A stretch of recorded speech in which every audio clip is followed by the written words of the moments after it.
Hey guys, I'm picking up where I left off in chapter 6, and oh wow, I need more lights in here. I am so dreadfully hungry, groaned Bilbo, who was suddenly aware that he had not had a meal since the night before last. Just think of that for a hobbit. His stomach felt so empty and loose, and his legs all wobbly. Now that the excitement was all over, can't help it, said Gandalf. Unless you would like to go back and ask the goblins nicely to let you have your pony back and your luggage. No, thank you.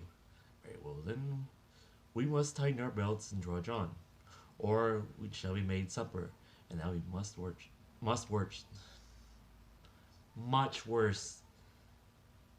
than having none ourselves. As they went on, Bilbo looked from side to side for something to eat, but the blackberries were still only in flower, and of course there were no nuts, not even hawthorn berries. He nibbled a bit of sorrel, and he drank from a small mountain stream that crossed the path, and he ate three wild strawberries that he found on its bank, but it was not much good. They still went on and on. The rough path disappeared, the bushes and the long grasses between the shoulders, the patches of rabbit crop turf, the thyme and sage and the marjoram, and the yellow rock roses, rock roses all vanished, and they found themselves at the top of a wide, steep slope of falling stones, the remains of a landslide. When they began to go down this, rubbish and small pebbles rolled away from their feet. Soon large bits of stone went clattering down and started other pieces, and them slithering and rolling, and lumps of rocks were stirred and bounded off, crashing down with the dust and noise. Long before long, the whole slope above them and below them seemed on the move, and they were sliding away, huddled all together in a fearful confusion of slipping, rattling, cracking slabs and stones. It was at the bottom that saved them. They slid into an edge of a climbing wood of pines that here stood right up the mountain slope from the deeper, darker forest to the valleys below.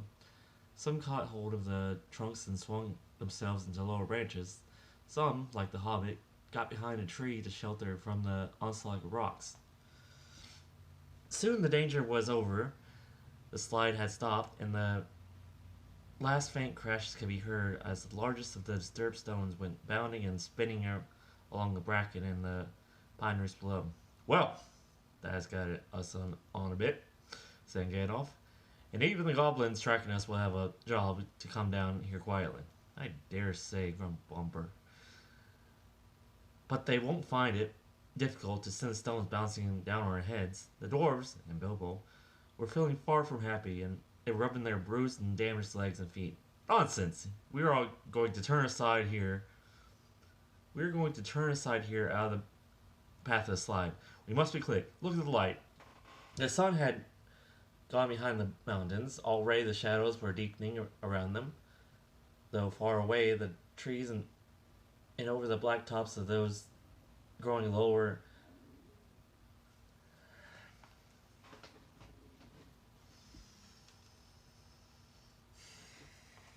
That's much better.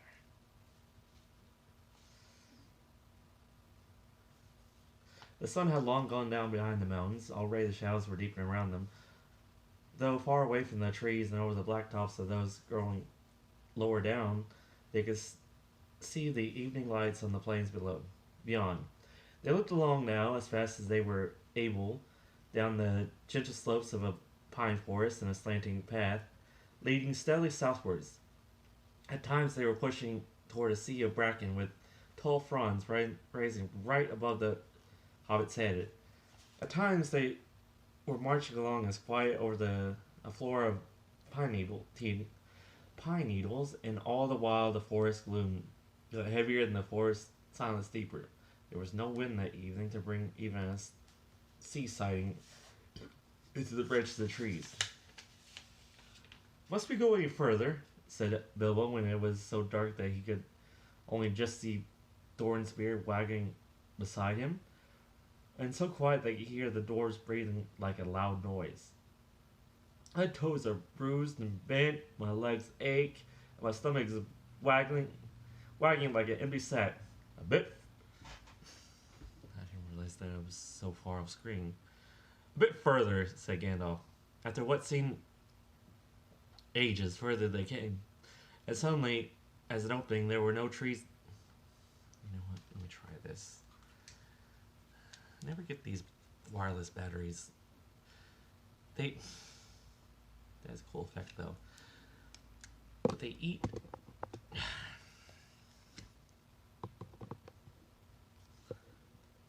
That is not working. Okay. Sorry.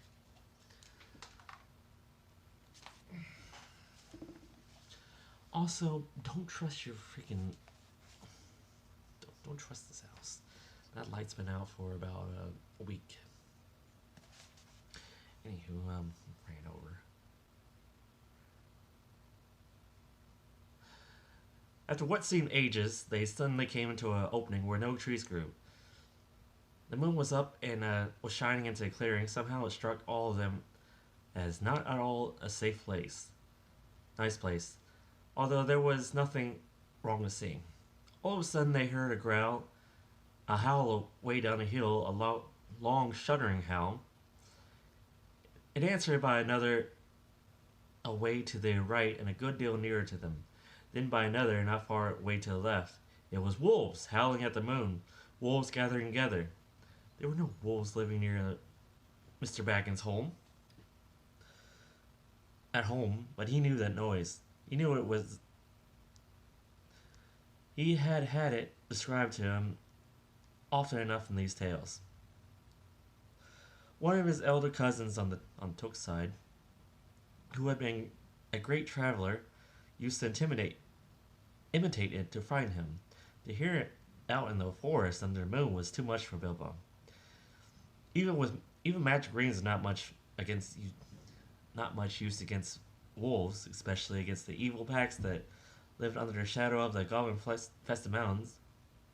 Over the edge of the wild, on the borders of the unknown, wolves of that sort smell keener than goblins, and do not need to see you to catch you. What shall we do? What shall we do? He cried. Escaping goblins to be caught by wolves, he said. And it became a proverb. Though now we say, out of the frying pan into the fire. In the same sort of uncomfortable situations. Up the trees! Quick! Said Gandalf.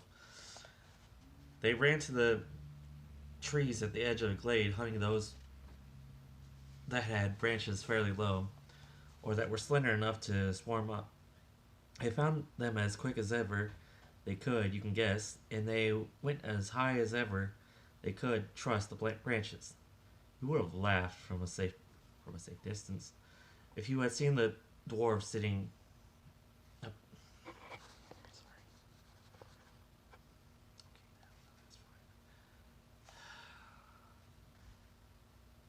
Oh, I lost my place again.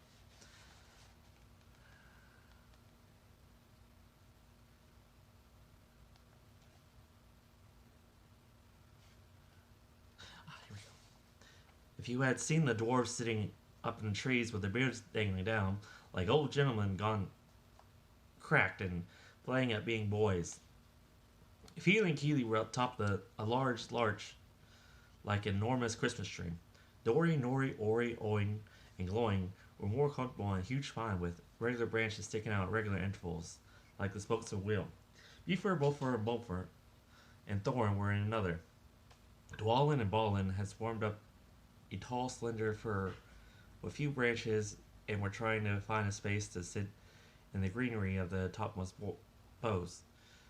Gandalf, who was a great deal taller than the others, had found a tree into which they could not climb. A large pine standing at the very edge of the glade. He was quite hidden in its boughs, but you could see his eyes gleaming in the moon as he peeped out. And Bilbo, he could not get in any tree, and was scuttling about from trunk to trunk like a rabbit that had lost its hole and has a dog after it.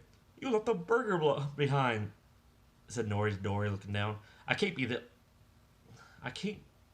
be always carrying burglars on my back, said Dory. Down tunnels and up trees. What do you think I am, a porter? He'll be eaten if we don't do something, said Thorin, for there were howls all around them, getting closer and nearer. Dory, he called. for Dory was lowest down the tree. "Be quick and give Mr. Baggins a hand up." Dory was really a decent fellow in spite of his grumbling, for poor Bilbo could not reach his hand even when he climbed down to the bottom branch and hung his arm down as far as he ever could. So Dory actually climbed out of the tree and let Bilbo scramble up and stand on his back. Just at that moment, the wolves tried howling into the clearing. All of a sudden, there were hundreds of eyes looking at them. Still, Dory did not let Bilbo down.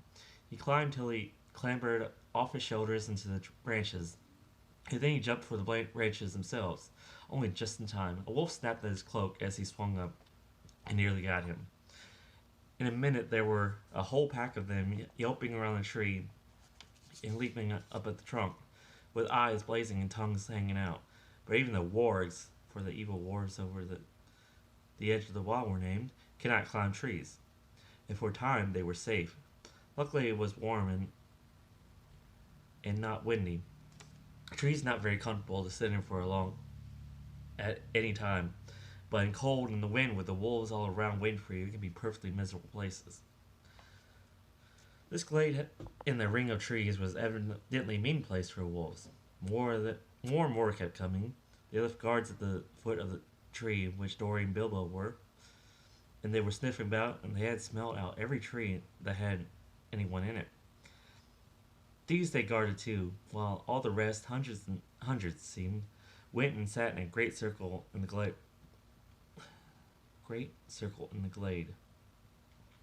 In the middle of the circle was a great grey wolf. He spoke to them in dreadful language of the wargs. Gandalf understood it. Bilbo did not, but it sounded terrible to him, and as if all their talk was about cruel and wicked things as it was. Every now and then all the words in the circle would inch the great chief altogether, and their dreadful clamour almost made the Hobbit fall out of the tree. I will tell you what Gandalf heard, though Bilbo did not understand it. The wargs and the goblins do not usually venture very far from their mountains unless they are driven out and looking for new homes or marching to war, which I'm glad to say has not happened for a long while. But in those days, they sometimes used to go on raids, especially to get food or slaves to work for them. Then they often got the wards to help them and share their plunder with them. Sometimes they rode on wolves like men do horses. Now it seemed like a great goblin raid had been planned for that very night. The wargs had come to meet the goblins, and the goblins were late. The reason, no doubt, was the death of the great goblin, and all the excitement caused by the dwarves and Bilbo and the wizard, for whom they were probably still hunting. In spite of the dangers of this far land, bold men had of late been making their way back into it from the south, cutting down trees and building themselves places to live among the more pleasant woods in the valleys and along the river shores. There were many of them, and they were brave and well armed. Even the wargs dare not attack them if there were many together, or in a bright day. But now they had planned with the goblins' help to come by night upon some of the villages nearest the mountains. If their plan had been carried out, there would have been none left there the next day. All would have been killed except the few goblins kept from the wolves and carried back as prisoners to their caves. This was dreadful talk to listen to, not only because of the brave woodmen and their wives and children, but also because of the danger which now threatened Gandalf and his friends. The wargs were angry and puzzled to find them here in their very mean place. They thought they were friends of the woodmen, and were come to spy on them, and would take news of their plans down to the valleys. And then the goblins and the wolves would have to fight a terrible battle instead of capturing prisoners and devouring people wake suddenly from their sleep. So the wargs have no intention of going away and letting the people up the trees escape, at any rate until morning. And long before that, they said goblin soldiers would be coming down from the mountains, and the goblins can climb trees or cut them down. And I'm going